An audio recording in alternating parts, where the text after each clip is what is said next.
आपको लगता है कि रिजर्वेशन जो है इसे खारिज कर देना चाहिए? देखो, इस पे लोगों के बड़े मत हो सकते हैं, मैं बड़ा डर भी रहा हूँ इस टॉपिक पे बोलते वक्त, बट मुझे लगता है मैं तो आप ही के शब्दों को पकड़ लेता हूँ, आसान रहेगा मेरे लिए। आपने कहा कि एम्पावर करने के लिए किया गया, तो मैं ये मान रहा हूँ कि रिजर्वेशन अगर चल रहा है इसका मतलब वो एम्पावर अभी नहीं हो पाए हैं। बहुत सारे लोगों का ये होगा कि यार बहुत सारे ऐसे लोग फायदा उठा रहे हैं जिनको रिजर्वेशन का फायदा नहीं लेना चाहिए, बट इसके लिए सरकार क्या कर सकती है आप बताइए? सरकार तो कुछ नहीं कर सकती, उन्होंने तो एक लॉ बना हुआ है कि भैया एससी का रिजर्वेशन इतना होगा, ओबीसी का इतना होगा। अब सरकार उसमें क्या करे? या तो लोग अपने आप से छोड़ दें रिजर्वेशन कि भाई हमें नहीं चाहिए, अब हम इस योग्य हैं कि हमें रिजर्वेशन की कोई जरूरत नहीं।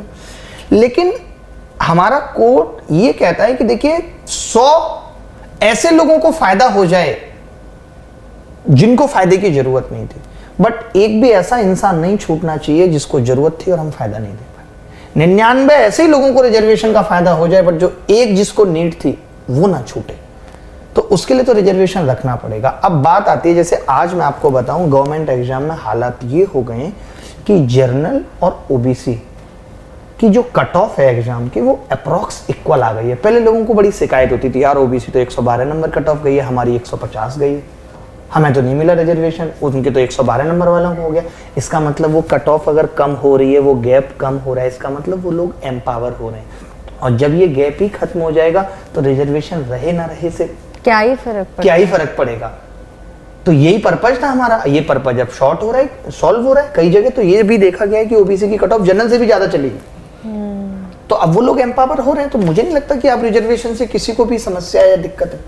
देखिए, लगता है आज ना हम यहाँ बैठे हैं, हमें लगता है कि यार ये कास्ट बेसिस पे डिस्क्रिमिनेशन क्यों होना चाहिए, लेकिन सोशल डिस्क्रिमिनेशन तो आज भी कास्ट बेसिस पे है ना। तुम कैसे कह देते हो यार वो शर्मा जी की अपनी दुकान है, उधर चले जाना, काम हो जाएगा, तब तो तुम गुप्ता जी की दुकान पे नहीं भेज रहे हो। अगर तुम गुप्ता हो तुम कैसे कह देते हो अरे वो अग्रवाल मेडिकल स्टोर से जाके ले आना, भाई हैं अपने।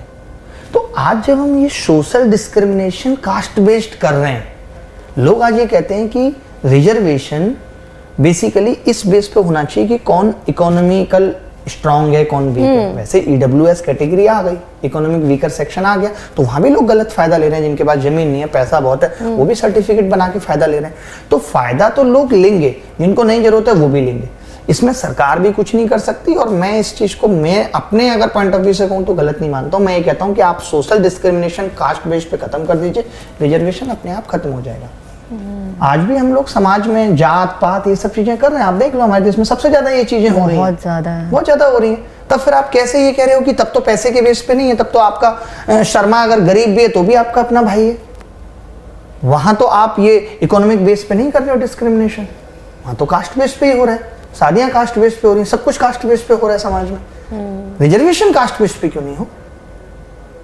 तो मतलब मुझे तो मिला नहीं खैर, बट मैं इस चीज को मतलब यही कहता हूँ कि जब हमने एम्पावर करने के लिए बनाया था, जब वो एम्पावर हो जाएंगे, लोग ये कह देते हैं अरे एम्पावर हो गए। जैसे बहुत सारे लोग यहाँ पे कमेंट भी करेंगे, अरे मेरे गांव में एक ऐसा वो है, उसको तो कोई रिजर्वेशन की जरूरत नहीं थी, उसके पापा भी आईएएस, मम्मी भी आईएएस, उसने फिर भी रिजर्वेशन ले लिया। तो भैया हम आपके उस गाँव की एक बच्चे के लिए रिजर्वेशन खत्म नहीं कर सकते। आप तो एक आपका जो दायरा है ऑब्जर्व करने का वो बहुत छोटा है। आप जाके तो देखिए भी और गांव में, हमने तो खुद देखा है, हम भले ही देखने में नहीं लग रहा होगा, बट उस जमाने के लोग हैं, जितना कास्टिज्म हमने देखा है जिसकी कोई हद नहीं है, हद से ज्यादा देखा है हमने।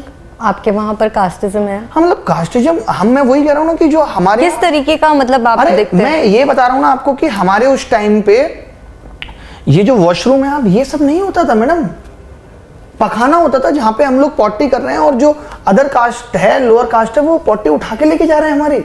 ये देखा है हमने। तो लोग मानेंगे नहीं कि यार आप उस जमाने के। हाँ भाई, आप हमारे गांव में जाके पता कितने साल पुरानी ये बात सन 2003, 4, 5 की आराम से 5, 6 तक हमने देखा, 7 तक हमने देखा ये चीज।